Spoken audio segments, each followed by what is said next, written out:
मी माननीय सुप्रीम कोर्टाचे सर्वोच्च न्यायालयाचे आभार मानतो.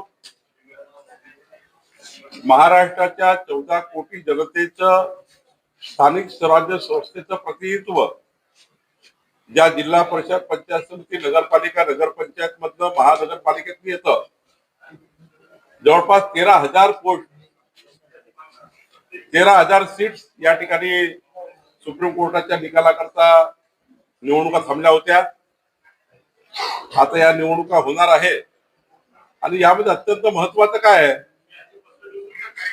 18 पगड जाती 12 बलुतेदार असलेला ओबीसी समाज, या समाजाला 27% आरक्षण हे जे कायद्याने आहे, हे कायद्याने आरक्षण या निकालाने राहणार आहे.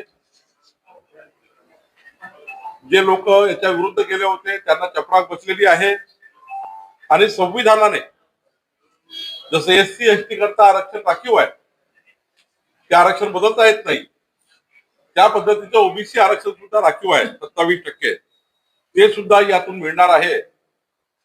खर तर लवकरात लवकर निवडणुका व्हाव्या अशी 14 कोटी जनतेची इच्छा आहे, जेणेकरून हा जो ग्रामीण महाराष्ट्र आहे, महाराष्ट्राचा खरा ढाचा जो आहे, नगरपालिका, महानगरपालिका, जिल्हा परिषदा, हा ढाचा मजबूत करण्याकरता लवकरात लवकर निवडणुका झाल्या पाहिजे, याकरता सुप्रीम कोर्टाने पुढाकार घेतलेला आहे. मी पुन्हा एकदा सुप्रीम कोर्टाचे आभार मानतो. या स्थितीचं आयोगाचं काम चालू झालं आहे. मला वाटत नाही फार जास्त दिवस निवडणुका लांबतील. साधारण निवडणुकीची प्रक्रियाच निवडणूक आयोगाने चालू केलेली आहे, त्यामुळे लवकरच निवडणुका होतील असं मला वाटतं.